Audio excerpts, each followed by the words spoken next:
শেখুল ইসলাম আল্লামা শাহ আহমদ শফি রহমতুল্লাহ আলাইহির প্রায় ৫,০০০-এর উপরে খলিফা আছে।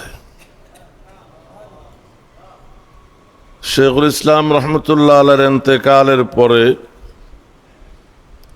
অনেক খলিফা যাদের সঙ্গে আমার মহাব্বত আছে তারা তকাজা পেশ করে যে আমাদেরকে এক জায়গায় ডাকেন, আমরা পীর ভাইরা বসি। কে ডাকবে, কোথায় ডাকবে, কোন ব্যানারে ডাকবে, পরিবেশ নাই। হাজারো খলিফাদের মনের ডাকটাই যেন আল্লামা শেখ জিয়াউদ্দিন সাহেব আজকে দিলেন। আমি যদি কসম করে বলি হানেস হবে না, আমি আজকে শেখকে অন্যরকম শেখ হিসাবে দেখলাম। আর অনেকবার মোলাকাত হয়েছে।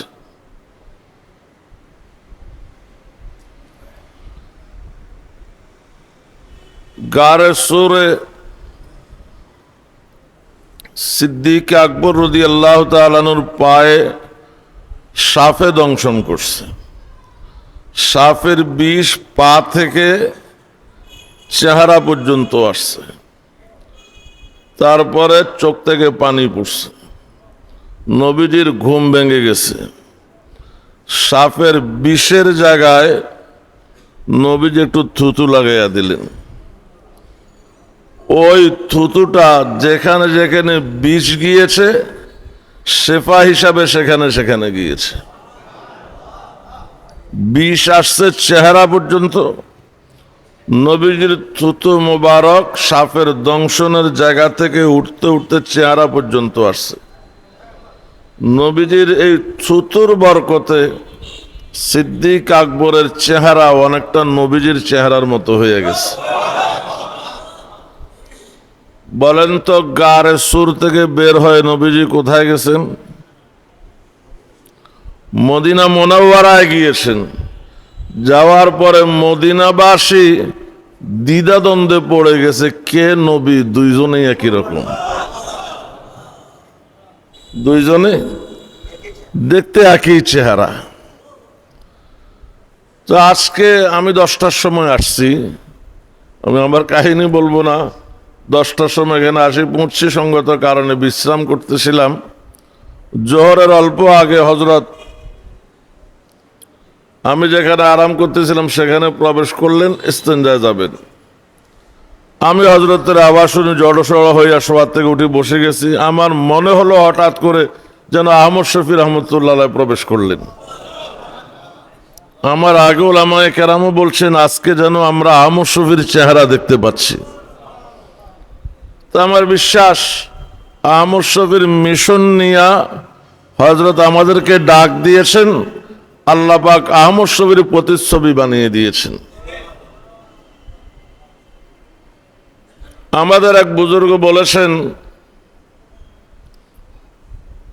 सबको इस्लाम ने पाला, उस्मान इस्लाम को पाला। बुझुन नहीं कथा, सबको इस्लाम ने पाला और उस्मान इस्लाम को पाला। বাংলা এভাবে হতে পারে, সবাই ইসলাম পেয়ে ধন্য হয়েছে আর ইসলাম ধর্ম ওসমানকে পেয়ে ধন্য হয়েছে। কিন্তু হযরত ওসমান রাদিয়াল্লাহু তাআলা আনহু 12 বছর খলিফা ছিলেন, অকাতরে ইসলামের জন্য নিজের মাল উৎসর্গ করেছেন, কিন্তু মজলুম শহীদ। শেখুল ইসলাম আল্লামা শাহ আহমদ শফি রহমতুল্লাহ আলাইহি বাংলাদেশে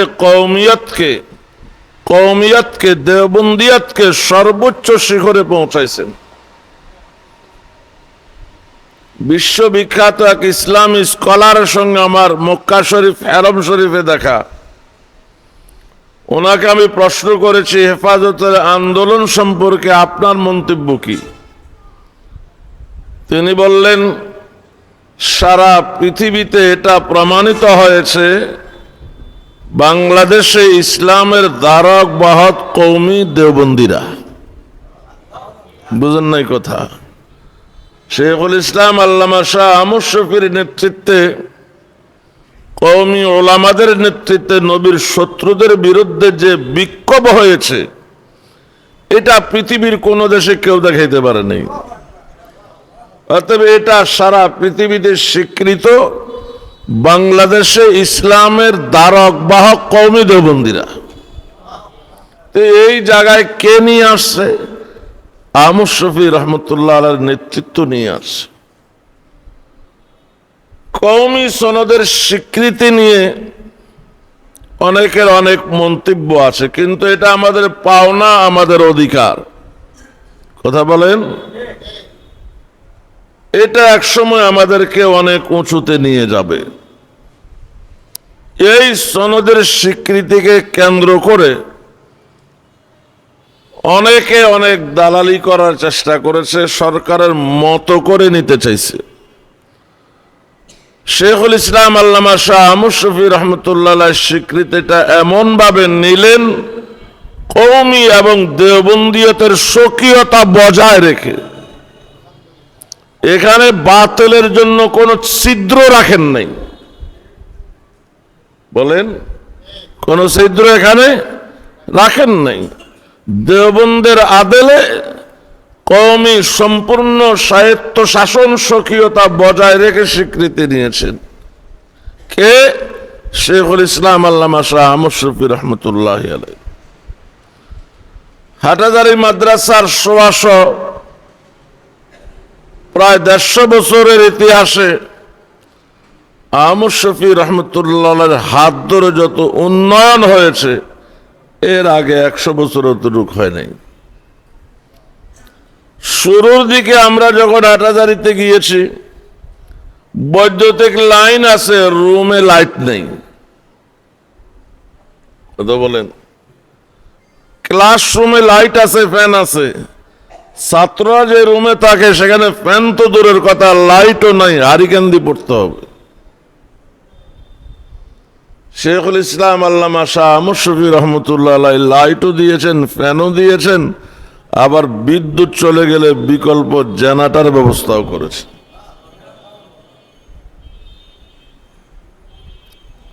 কিন্তু শেখুল ইসলাম আল্লামা শাহ আহমদ শফী রহমতুল্লাহ আলাইহি ছিলেন মজলুম শহীদ।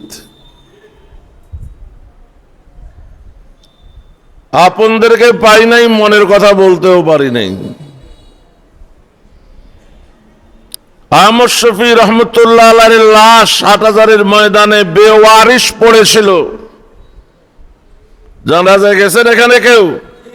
যারা গেছেন হাত উঠান, যারা যান না ওদের সাথে কথা নেই।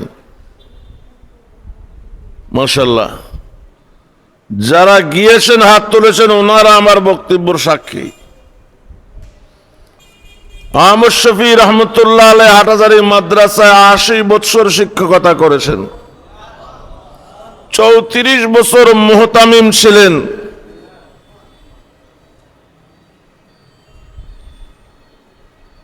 আহমদ শফী রহমতুল্লাহ আলাইহি জায়গিরে থাকতেন,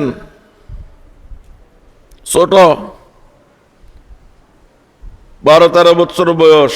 জায়গিরের মহিলা বলল, তুমি ছোট মানুষ, তোমার জন্য খাবার নিয়ে দিতে হয়, আবার আনতে হয়, তুমি আমাদের সাথে রান্না করে আইসা খাইবা। এটা তো একজন জাগির মাস্টারের জন্য সৌভাগ্যের বিষয়। জাগিরওয়ালা আমাকে আপন করে নিল। কথা বুঝেন নাই?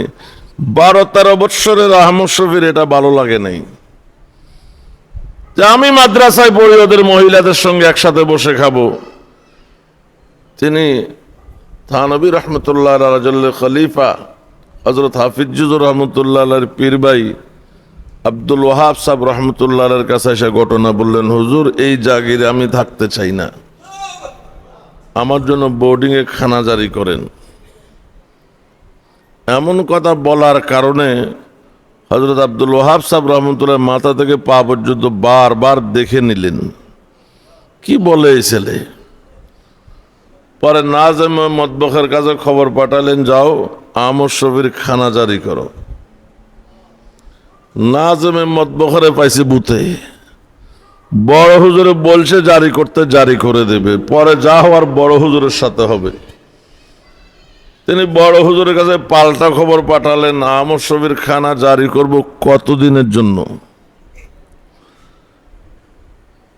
সিলসিলা তো হাজী সাহেব হুজুরের, কথা বলে না, গরম কি সিলসিলা হাজী সাহেব হুজুরের একটাকে বললো না নাম ভাই। এখন আব্দুল ওয়াহাব সাহেব রহমতুল্লাহর জালালত গালেব হয়ে গেছে। আর আমি বলছি জারি করতে, আবার সে প্রশ্ন করার কে?